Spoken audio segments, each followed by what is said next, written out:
Ici Radio Taïwan International. Tout de suite, Meg Wang vous propose l'émission Retour à la source.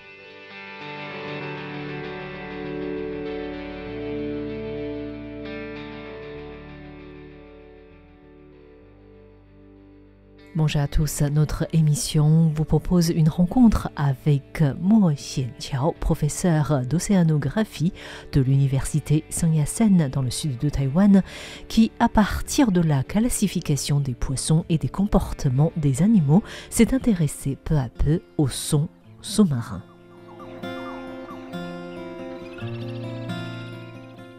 Il y a quelques semaines de cela, à l'occasion du Salon international du livre de Taipei, le TIB, je vous ai proposé une émission consacrée aux paysages sonores aquatiques à partir d'une exposition de l'Academia Sinica organisée sur le salon. Pour cette émission-là, nous avions rencontré le chercheur adjoint du Centre de la biodiversité de l'Academia Sinica, Lin Zihao, le commissaire de l'exposition, qui nous a présenté le concept du paysage sonore aquatique, des animaux marins qui font des bruits, mais également les techniques de collecte des sons. Aujourd'hui, nous allons plonger de nouveau dans le monde sous-marin, cette fois-ci en compagnie de Mo Xianqiao, professeur d'océanographie de l'université Sun Yat-sen, pour mieux comprendre la provenance des sons sous-marins, les animaux marins qui font des bruits et comment ces bruits sont créés. La nature ne finit jamais de nous émerveiller. Dans de vastes océans, il n'est pas absolument surprenant de savoir qu'il y a des animaux qui émettent des bruits. Si beaucoup de recherches dans ce domaine sont en cours dans différents pays, le professeur Mo Xianqiao s'intéresse à tous les bruits sous-marins qu'il peut entendre, même lorsqu'il s'agit des bruits en provenance des espèces végétales. J'avais étudié les sons des poissons cyanidés des lagunes de l'Indiana River quand je faisais des études aux États-Unis. J'avais déjà remarqué qu'il y avait des bruits parmi les herbiers marins. Lorsque j'ai envoyé ma recherche sur ces sons aux différentes revues scientifiques, la plupart des chercheurs ne voyaient pas l'intérêt de cette recherche. Mais des plantes font des bruits particuliers et peuvent peut-être avoir un impact sur d'autres espèces. L'un des chercheurs m'avait conseillé de prouver que les sons que j'enregistrais provenaient effectivement des herbiers marins. À mon retour à Taïwan, j'ai fait des enregistrements dans différentes mers, que ce soit à Miaoli, à l'île Verte ou aux îles Pratas. Il y avait toujours des sons parmi les herbiers marins. Mais c'est aux îles Pratas, où il n'y a pas d'habitation, que j'ai pu étudier des sons de qualité. Pour un scientifique comme Mo Xianqiao, le bruit des herbiers marins mérite des recherches répétitives, mais aussi variées pour en connaître l'origine. Tout le monde sait qu'à l'endroit où des herbiers marins se brisent, l'oxygène s'échappe du tissu. Des bulles s'échappent et font des bruits. Mais parfois, j'arrive à enregistrer des sons sans pour autant pouvoir voir les bulles à l'œil nu. C'est peut-être dû à des micro-bulles. Mais ce que j'ai envie de prouver, c'est qu'il y a des bruits lorsque les feuilles transmettent de l'oxygène vers des racines et aux tiges en état d'hypoxie. Après tout, il y a des pores à l'intérieur des cellules et lorsque l'air passe, il peut y avoir du bruit. Nous avons ainsi fait différents essais. Tout d'abord, lorsque le soleil arrivait, nous avons enregistré des bruits. C'était un bruit très continu et régulier. Et nous avons recouvert la plante avec un tissu noir bien nettoyé pour éviter qu'il y ait des espèces d'animaux et pratiquement immédiatement, le bruit a cessé. Et dès qu'on enlevait le tissu de nouveau, quelques secondes plus tard,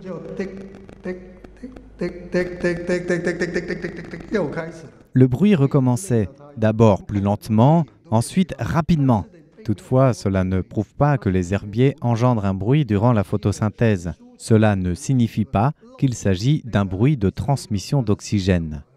Un botaniste taïwanais m'a conseillé d'utiliser un herbicide qui coupe le mécanisme de conduction chaîne de transport d'électrons durant la photosynthèse. Dès que le produit chimique a été ajouté, dans un premier temps, on captait toujours le son.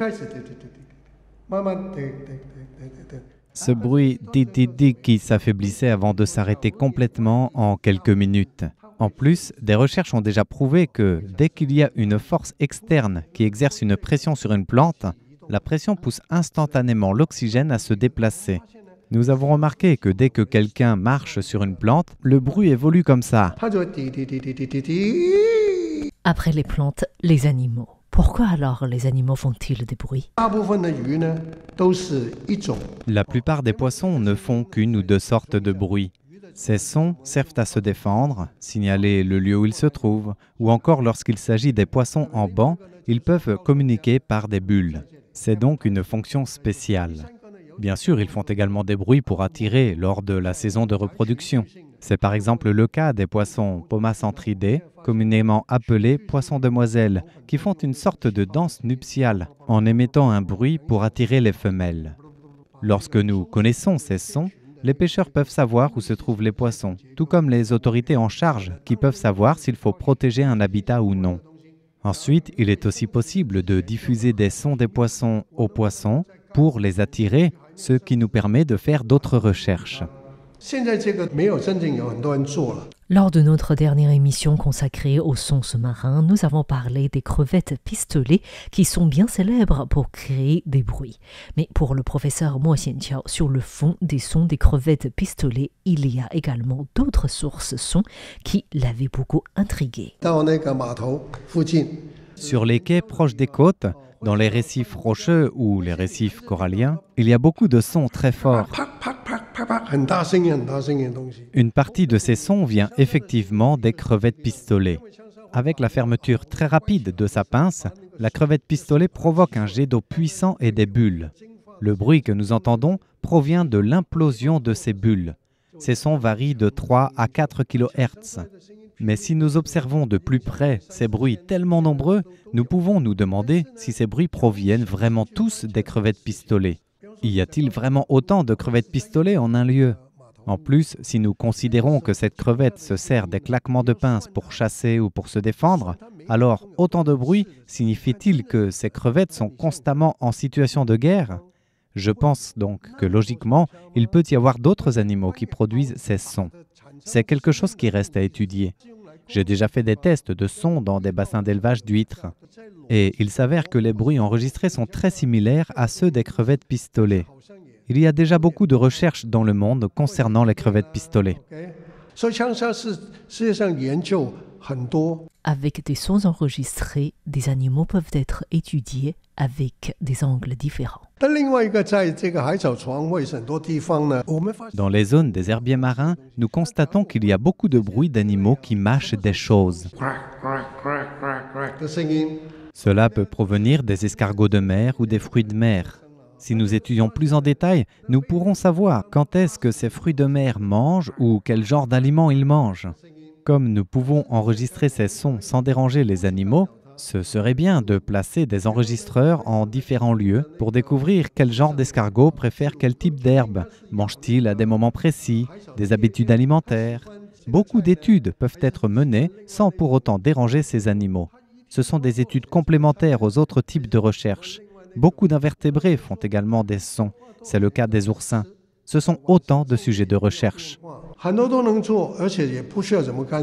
Et comment ces animaux marins arrivent-ils à émettre des sons? Il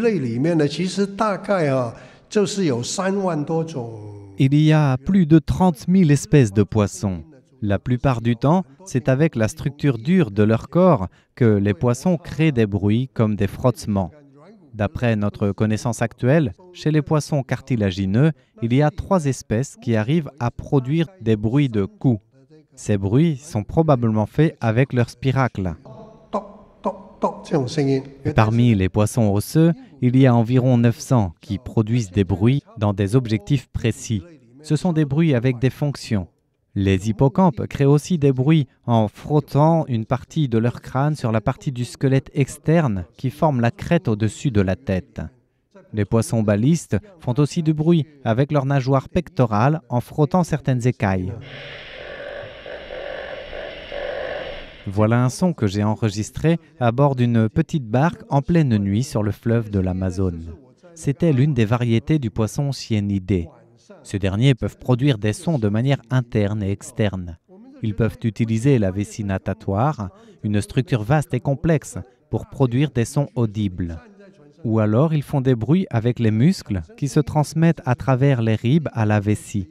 La contraction de la vibration musculaire de ces poissons déclenche la contraction et la vibration de la vessie natatoire. La vessie natatoire est une sorte d'amplificateur.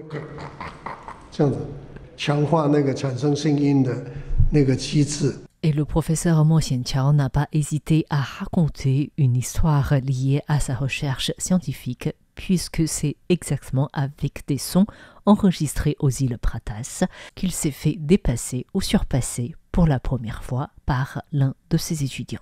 Aux îles Pratas, lorsque nous étions sur les lits des herbiers marins ou des coraux, nous avons pu enregistrer ces bruits.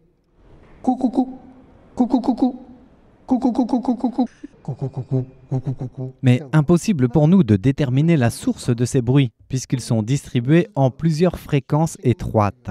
Beaucoup de chercheurs pensent que ces bruits ne peuvent pas provenir des poissons.